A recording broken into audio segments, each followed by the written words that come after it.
I went to a shrine in the middle of the night. I want to share my experience. This happened when I was in the first or second year of junior high school. I think I was about 13 years old. I grew up in the countryside, along the coast of Hokkaido.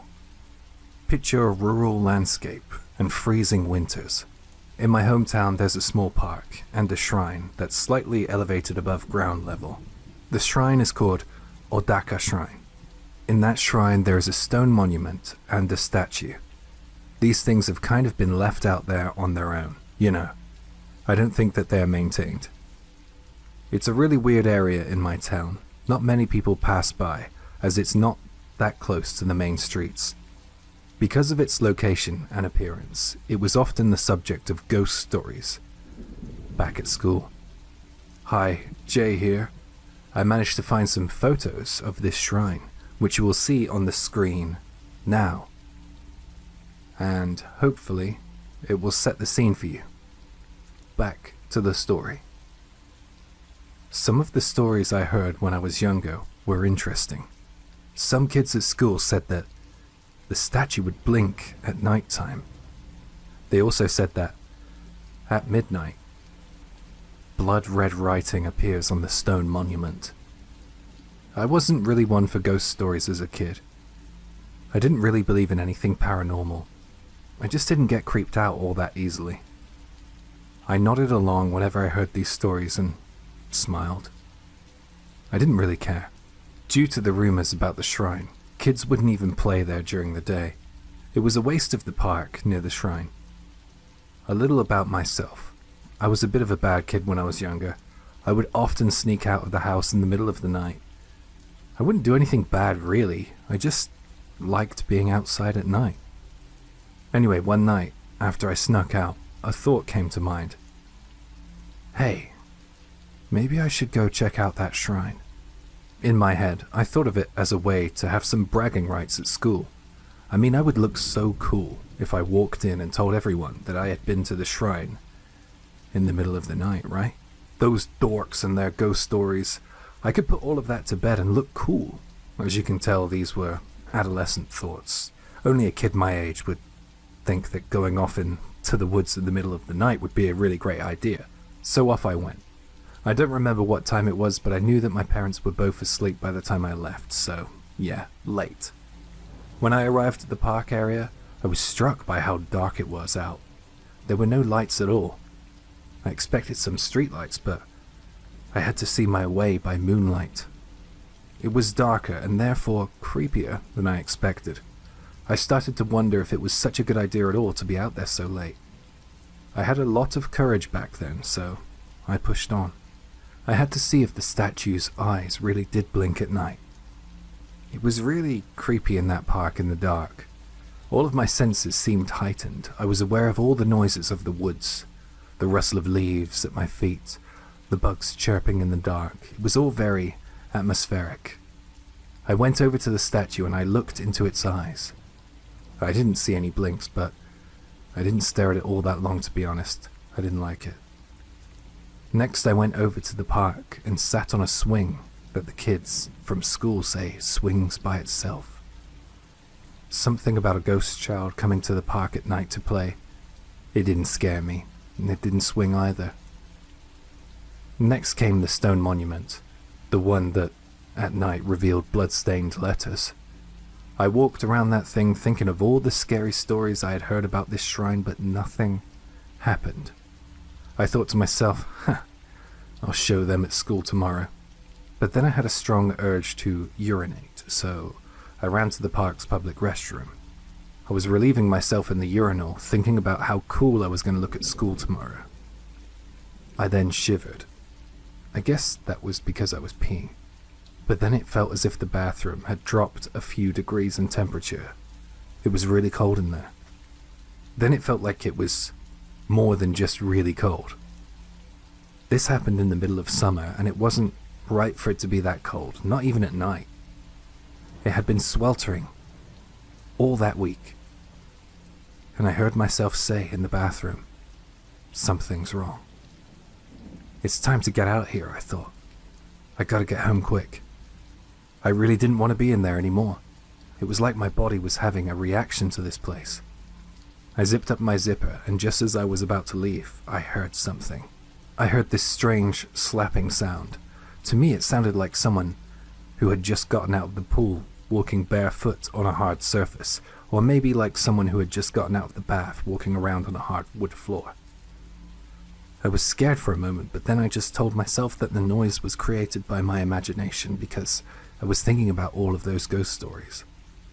I told myself to get moving, and I took one step towards the exit of the bathroom.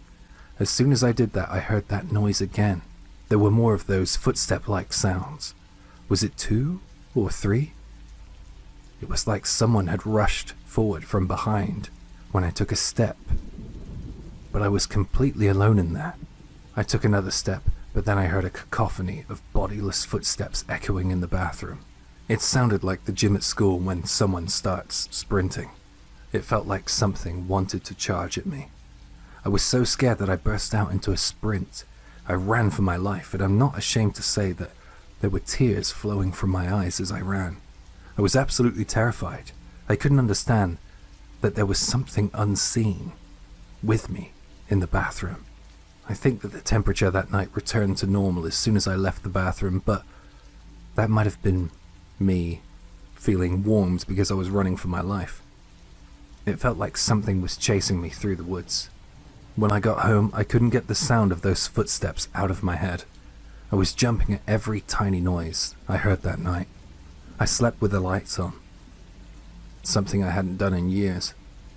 So I guess that the rumors about the shrine might not have been entirely true, but I honestly feel that there was something in that bathroom with me. I know that I'll never use that bathroom again, in the park. Sometimes I wonder if something happened in there.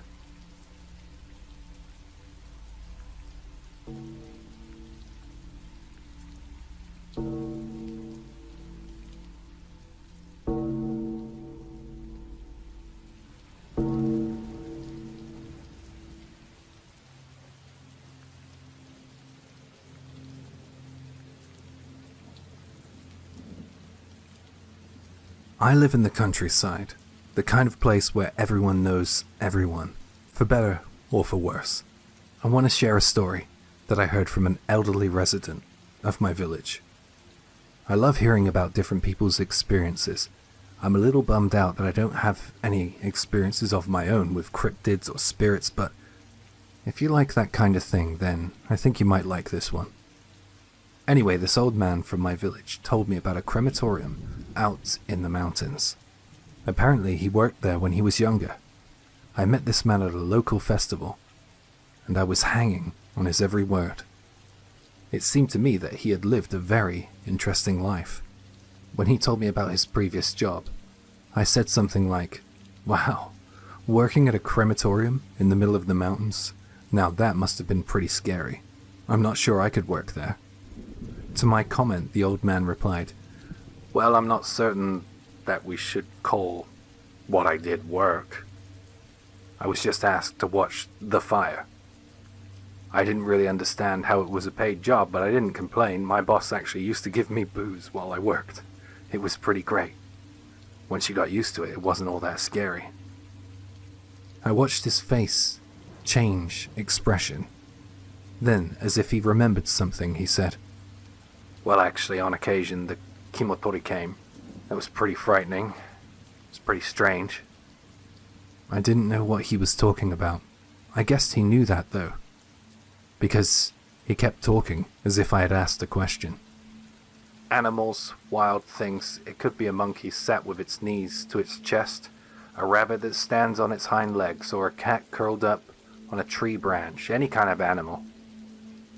They didn't look like they usually did. They were strange in appearance. They had no faces. The area where their facial features should have been was totally black. Whenever I saw one of those animals, I used to rush out to the guardhouse to see if I could get a better look at them through the clearer and bigger window, but I never could see them all that well. Then when I would get back to watching the fire, they'd be back. The crematorium was in this hut-like building which had these wide open doors that you could look out into the forest. The guardhouse was next to the hut and it was at a slightly higher vantage point. But these creatures, they would just stare at me from the darkness of the forest. My boss was the one who called them kimotori. He told me that he heard it from his predecessors, and this was a being that impersonated creatures and beasts. This being's ultimate goal was to feed on human souls. I just thought that was an impressive piece of folklore. I was ultimately not all that frightened about what I experienced. I mean, whatever they were, they didn't seem to be causing any harm. It's just a little creepy when you spotted them. I ignored him. I asked the old man if the crematorium was still out there in the mountains. Not that I wanted to go there and check it out. I was just kind of curious. Oh, that place. It doesn't exist anymore. And then again, as if he was answering a question that I hadn't asked yet, he said, "What happened to the kimotori? Well, maybe they came down the mountain like we did when we shut down that crematorium." With that, the old man laughed and drank some of his sake that he had poured himself. "Hi everyone, Jay here. I wondered what kimotori meant. So if we used kanji instead of romaji, we can try to figure out why this name was chosen. On screen now is some text. The first character stands for kimo, kimo, kimo. And the next two say tori, tori, tori. Kimo in this example means liver, spirit, or innards, can mean a couple. Tori means to take.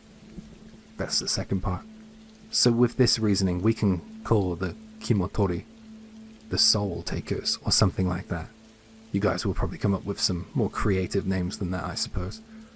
Just a little insight as well, it might be right, it might be wrong. Another side note, in traditional Japanese stories, it is said that demons love feasting on livers. So the reason that man got that job was perhaps to prevent those creepy little animals getting too close to the crematorium while the body burned. I don't know, but I do like to find a cryptid story that ties into a little bit of Japanese folklore, and this one seemed interesting.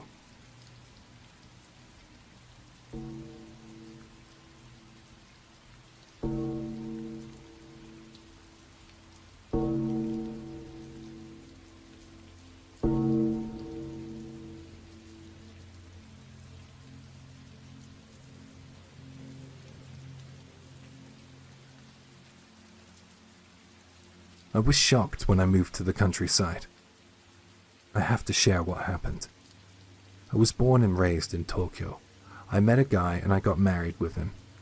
He's a countryside guy, and he always talked about us living in the countryside. And eventually, over the years, I took him up on his offer to go live with him and his family in the countryside. I figured that it would be a nice change of pace from living in the big city.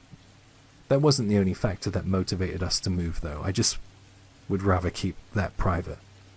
Anyway, we moved. I really loved my parents-in-law too, so I had no complaints about moving out to the sticks. I thought that it would be rural, but I wasn't quite prepared for just how rural it was. There weren't any convenience stores. It was shocking. I asked my mother-in-law about it, and she said that they had a local place which was their one-stop shop for anything they needed. I went to see it shortly after I moved in, and honestly, it was about 1/5 of the size of a regular supermarket, maybe even smaller. It was definitely local. It was run by a bunch of local women of about my mother-in-law's age. I didn't love the idea of shopping there, and I heard from my mother-in-law a little later that day that there was a nationally recognized supermarket about 30 minutes away by bicycle. I rode a bicycle back then. Even though there was a bigger and frankly better store not that far away, my mother-in-law insisted that she shopped at that local store, as it was run by old friends of hers, people from her village. I didn't love that idea, but I decided to give the local shop a try and reserve judgment for later. I figured it would be a nice way to get to know some of the locals too. That turned out to be a massive misjudgment on my part. It was terrible, Just everything about that local shop was so awful. I mean, I could ignore the fact that it wasn't the cleanest store. That was one thing. But the way the people in the shop stared at me, that hurt the most. It was just full of all the local ladies, and they all looked like they really hated me being in their store, and probably their village. Do you know what I mean? It was like the second I entered the store, they all stopped chatting, and stopped what they were doing to look over in my direction. What a warm welcome. They looked my way and they laughed as I browsed the items. They seemed to really enjoy the fact that I didn't belong there. I mean, for the most part, I didn't even know what I was looking at. Most of the items in the store didn't even have labels, or even prices. I could kind of get used to the fact that elderly women in my town didn't like me, I suppose, but when my mother-in-law's friend started pointing and laughing at me, that felt like a line had been crossed. I heard one of them say something bad. I didn't quite catch all of what they said, but I recognized the tone, and the store owner, she just laughed, didn't even attempt to hide it. They were being very deliberate in their lack of respect and lack of hospitality. I picked a couple of things up, some items that I actually vaguely recognized, and I made my way to the register. I don't think you can call it a register though, it was just a safe box, and the owner of the store had a pencil and some paper to write receipts. I went to hand over my money for the crap I was buying, and then the owner of the store noticed my nail polish. It wasn't anything that flashy. I think it was a beige color, nothing much at all. "That's a prostitute's look for sure," she said to me. "I'm not even sure I want to take your money. I might catch some kind of STD from it." Then the other women in the store tutted and called me dirty. I was so shocked and disgusted. I had never been spoken to like that in my whole life before, not even when I was picked on at school. These women, these elders, who supposedly knew better, were treating a newcomer to their town as if they were some kind of leper. It was truly horrible. I'm not a perfect person, and I've never claimed to be, but I don't think I would treat my worst enemy the way those old hags treated me. They took my money. I stood there holding it out in shock, and they took it in a way you might imagine someone to hold something if they thought it was dirty. A pinch of the forefinger to the thumb. It was really over the top. I left that store with tears filling in my eyes. I went back to my new home and I cried and I cried. My mother-in-law heard about my experience and she was very, very upset. She said that I never needed to set foot in that store again. She seemed so genuinely shocked that I had been treated so poorly. I started traveling that 30-minute bicycle journey to that nationally recognized supermarket. I mean, I really didn't care about the distance. I hated the store in my new village. And I think I'd travel twice the journey to avoid ever going in there again. About 3 months into me making the regular journey to that supermarket and back, I got a knock at my door during the day. Through the frosted glass, I could already tell that there was an old lady out there, and I knew it was the shop owner. I opened the door, and I was asked immediately, "Why don't you use the local shop?" I guess what she meant to say was, "Why don't you use my shop?" She wasn't exactly subtle. I told her straight. I said, "By the way you treated me, why would you ever think I'd ever want to buy anything from you again?" She was absolutely mortified by this statement. Apparently all the locals shopped at her place. And that was just the way of it. No one in the village dared to go against her.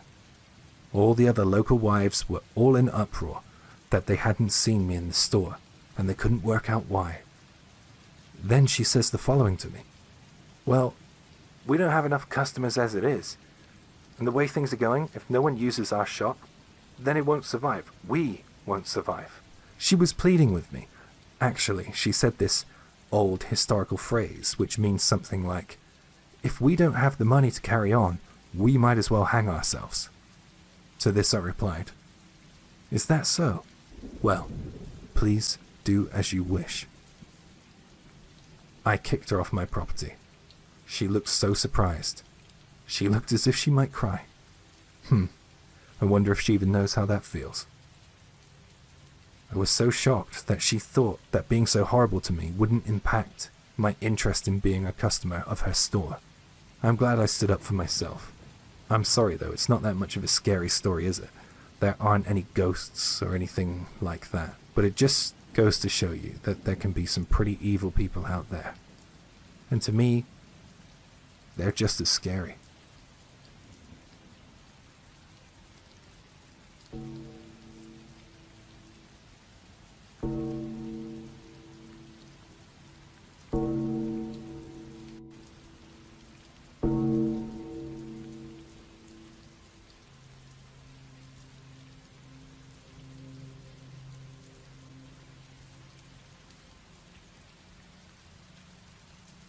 This is a strange story I heard from my grandmother many years ago when her and my grandfather were younger. My grandfather used to work out in the mountains.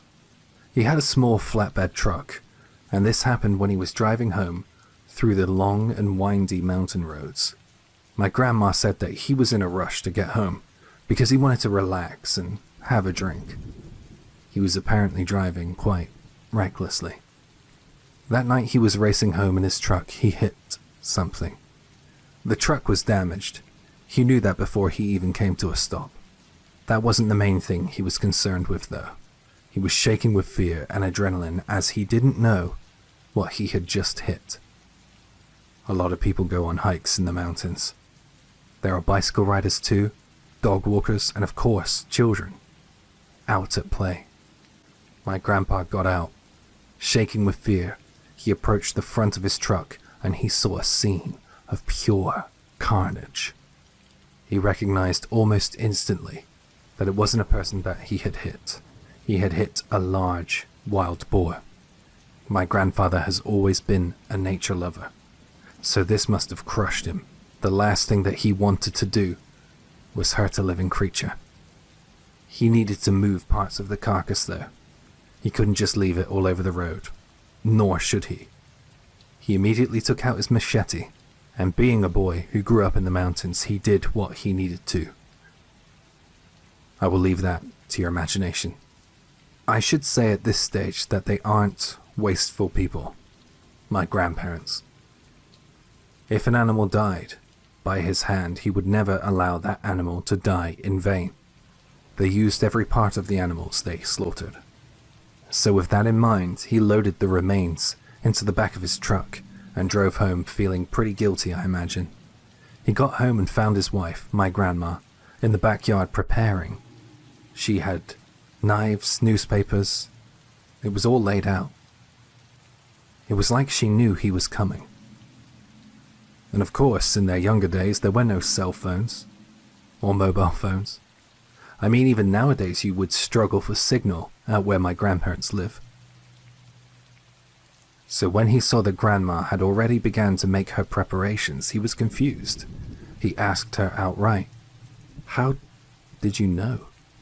And she said to him, "Earlier this evening, about half an hour ago, a huge boar came into our garden, and it just stared at me for the longest time. It started digging at the ground, and then it let out this high-pitched squeal. And then it just left. It went back into the mountains. It was really big, the biggest boar I've ever seen, and it looked like a messenger from the mountains. So I thought that something might have happened on your way home. I figured you would come home and just laugh at me for being superstitious or something. But as much as I felt that, I felt I just had to make some kind of preparation. I thought you killed something pretty special from the mountains today." My grandpa just smiled and said there was something strange about that day. They had boar for a couple of days after this event. They buried the bones of the boar in the spot where my grandma saw that huge boar from the mountains digging. They started a tradition that day that they have yet to break. Whenever they eat an animal, after their meal, they go outside and spend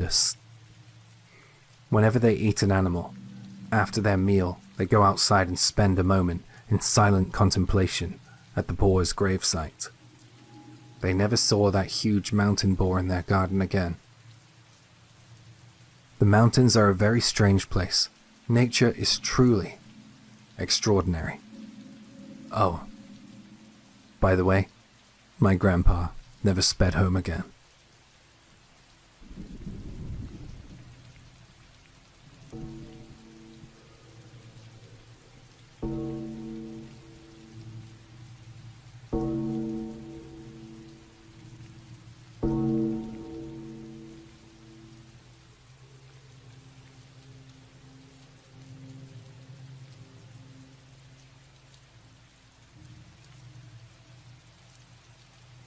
This didn't happen to me, but it happened to a friend of mine.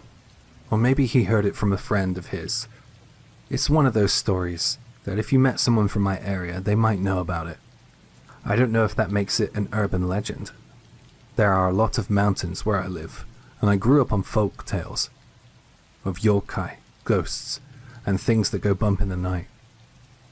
They say things go on when the sun goes down in the mountain range in my area. Spooky things. I was always in awe of those mountains. So the first part of this story takes place one evening when my friend was in high school. He was walking down a countryside road, and that's being generous in all honesty. I should probably be describing it as a mountain path. So anyway, my friend was heading home down the mountain, and he said he heard the sound of jumping coming from behind him.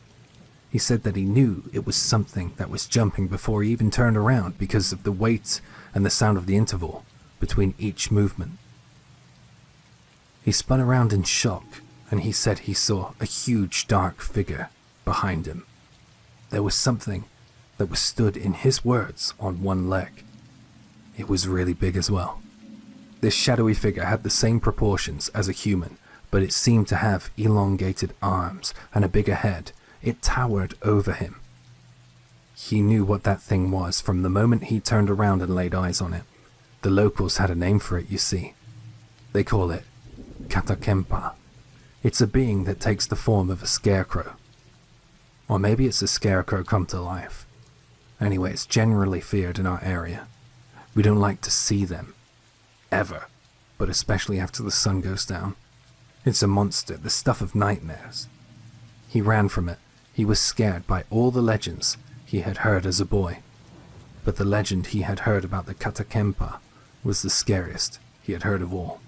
There was once an outsider who came to our area. He might have come from a big city, because he had an attitude about him. He didn't like the local food or our customs, and he definitely didn't believe in the katakempa. He just thought it was some kind of dumb superstition. He was determined to disprove the existence of it, and he wanted to prove us locals were stupid. He didn't believe in the katakempa. He didn't know it was evil and capable of snatching anyone it wanted from this world. He challenged the locals in the village bar who told him about the legend. He mocked them, he laughed at them, and he asked them what's so scary about a scarecrow. So this outsider in our town, he filled his belly with booze that evening, and he headed off, mocking everyone as he went. He was last seen heading into the mountains, going up the same mountain path my friend was coming down earlier on in this story. So the men in the bar who grew up on the scarecrow legend were naturally scared for the man. They pleaded with him and told him not to do it, but the man, he went into the mountains and he never came back. Rumors quickly spread that the number of these katakempa beings had increased since he went missing. They said that there were now two evil scarecrow things hopping around when the sun goes down, along mountain trails waiting for people to come along. That image, well, it gives me the creeps. I don't know what to believe though, but no one I know back home goes walking along those mountain roads at night. I don't know if it's just a legend from my hometown, but if anyone's heard anything similar to this, or had run-ins with scarecrows, then let me know. Scarecrows, they're creepy, aren't they?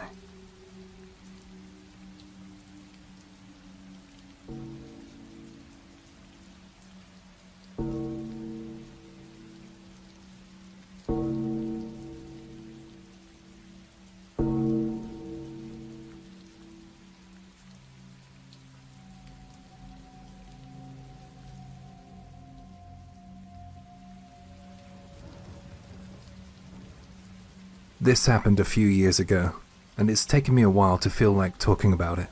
This might be a slightly longer than usual story, but here I go.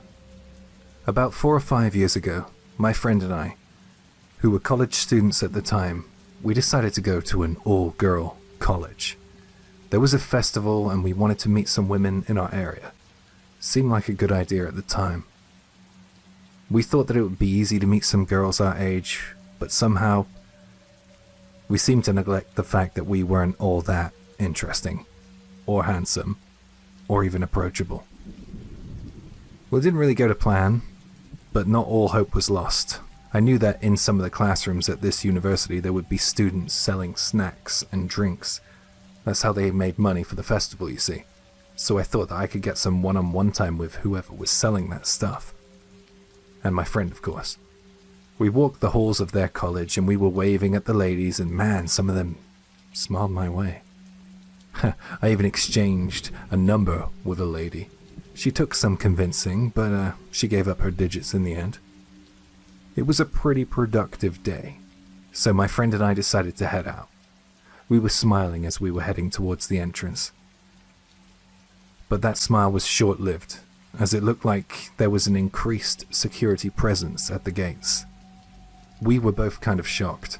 I wondered if one of the girls we had waved at complained about us. I hope not. We weren't there to upset anyone. There were more teachers and security people than there had been in the morning. Well, rather than risk any kind of repercussion for our actions, we decided to slink out of the back of the school. I hoped that there might be some kind of unlocked gate back there that we could make a move through. But thinking back on it now, it wasn't the best idea at all. Although what we were doing wasn't exactly sweet, I doubt we would have been in all that much trouble for being there. It was a public event, anyone could go. All we had to do was walk out through the gate we came in through. But we didn't. We found a gate at the back of the college campus. The only thing was that it was locked. We decided to climb over it since we couldn't go through it. I felt for sure that we were going to be caught at that point. Somehow we made it out, and it seemed like we went undetected too. When we both climbed down from the gate, we came out into a residential area. It was a built-up area, suburbs. We knew that if we kept going in the direction that we were heading in, we would probably arrive back at the train station we hopped off at earlier. We walked on for a while, making small talk. We spoke about the girls we had minor exchanges with, and our overall impressions of the day, but after a while the small talk kinda dried up. Not because my friend and I ran out of things to talk about, but because something weird was going on. I realized that there were no people around. In a place that was so dense in homes, and with so many cars lining the streets, I found it incredibly hard to believe that we hadn't seen a single person as we walked along. It was weird. Not even a bus, taxi, car, or bike passed us by. It seemed like a very quiet area on a very, very quiet day. I guessed that it was so quiet because it was a Sunday. I looked over at my friend and I feel as if he was thinking the same thoughts as me. It looked like he had noticed how quiet it was there. We both continued walking, pretending that nothing was out of the ordinary. We walked for a few minutes and then I was suddenly struck by a sharp feeling of anxiety. I felt as if someone was looking at me. I felt it from behind. I'm not that great with intuition or anything like that, so I didn't know what my gut was trying to tell me. I took a quick look over at my friend again. I was hoping it was just me being paranoid, but when I caught eyes with him, I realized that he was feeling what I was feeling too, and we exchanged some nervous glances. He asked me, "Are you feeling like something's behind us?"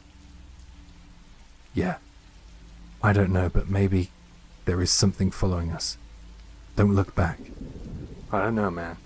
Maybe we should speed up a little, just in case." We started walking faster, and I noticed a couple of things about the area while we walked. The first thing I noticed was the residential area we were walking through was going on far too long. On our way to the college, it felt like it took half of the time we had been walking so far. The other thing was the fact that even though it felt like something, and I stress the word something, was behind us, I still felt it was strange that we hadn't seen a single person on the streets. The houses started to all look the same. It was very eerie. I looked up at one of the windows in one of the houses we passed by, and I saw something moving. When I saw something in that window, my first reaction was something along the lines of, "Oh, I'm glad there's people here." But when I focused on what was moving, I realized that something was wrong. I saw a pale hand waving at us. I looked at the next window, and there was another pale hand waving. I could see slightly more of the arm this time. I looked across the street, and through kitchen blinds, I saw pale hands waving at me and my friend. It got to a point where every window we passed had a pale hand waving. In different degrees of excitement and pace, some waved slowly, some waved erratically, and some seemed to wave suggestively. You could almost tell what the owners of those hands might look like just by the way they were moving. It was strangely enticing. We walked past a parked car on the other side of the road, and a hand was waving from the backseat window. It was so strange and unusual that it was downright disturbing, and I really didn't like it. I spoke sharply under my breath and asked my friend if he was seeing what I was seeing. He didn't answer, so I looked over at his face, and to me, in that moment, it looked like he was on the verge of tears. Behind him, I could see a blur of pale hands waving from windows. I asked him an important question. "Can you run?" I watched as he slowly nodded, his head up and down. He seemed scared to speak. Those waving hands were really scary, but so was the feeling of whatever was still behind us. It was still coming. I broke out into a jog, or maybe it was more like a sprint. Whatever it was, I started running, and so did my friend. I don't know how long we were running for, but my friend started to run out of gas a little. I was in the track and field club, and I wasn't a bad runner back then, but my friend was, I don't know how a nice way to say this is, but let's just say he was more of an indoors type of gentleman. He was clutching at his sides and complaining. I think he couldn't physically go on any further. He was wheezing and spluttering, kinda sounded like he was gonna hurl, too. He dropped to his knees and yelled, "Go on without me." It was like a line from an action film. It was honestly so weird that day. He yelled at me, "I'll catch up to you as soon as I can," and I don't know why, but I started running. Normally I wouldn't allow myself to leave anyone behind, especially under those circumstances, but I ran. I regret this choice. Maybe I should have at least attempted to carry him on my back, although saying that, I'm not sure how far the pair of us would have got. I felt guilty for leaving him behind, but I ran and I ran and I ran. I gradually realized that the more I ran, the less I felt like something was pursuing me. It felt as if the presence behind me had disappeared. Then I felt as if I was back in the real world. There was nothing behind me, and life just seemed to look a little bit more normal than it had been a few moments ago. I ended up in a public park, and I almost collapsed through exhaustion. There were people in the park, and that made me feel incredibly relieved. They all seemed concerned for me. In the park I was in, I heard the splashing of water. I don't know why, but I brought myself to my feet, and I went in search of that sound. I didn't have to go far though, because in the middle of this park was a lake, river or pond, I'm not sure which one, but it was a body of water. In that body of water, I saw my friend. The one who I had been with earlier. There was just no way in hell that he could be here after I had left him back there. I didn't really allow that thought to occupy too much of my brain space, because I was just so incredibly pleased to see him. I started yelling out his name at the top of my lungs, and I waded into the water to embrace him. I was so glad that he wasn't going to be left behind with all those pale, waving hands. My friend's face was expressionless though. As soon as I entered the water, he dove down and went for my legs. He took my legs out from under me, and I was submerged in the murky water. He was wrestling with me and twisting and turning with me under the water. I don't know what had gotten into him, but it was like he was trying to drown me or something. I kicked him away, and he fell on his back. And then he came out of the water with his arms raised, outright poised to choke me. In the end, some bystanders, I guess, separated us, and we found ourselves in the backs of police cars. I don't know what the hell happened to us that day, but I have a feeling that we were somehow spiked at that all-girls college. If we didn't go out the entrance, then maybe our night could have ended a lot more differently than a wrestle in a pond in a park. All those weird things we saw, those feelings of paranoia. It was also terrifying. So real. And oh man, I can still see those waving hands in my mind. I don't even look at the windows in buildings as I pass them anymore, for fear of seeing a pale hand waving back at me. Whatever that place was, I really don't want to go back there. I have no idea what it all meant, or if it's supposed to mean anything at all, but all I can say is, I'm glad that my friend and I got out of wherever we were, or whatever minor trip we were on.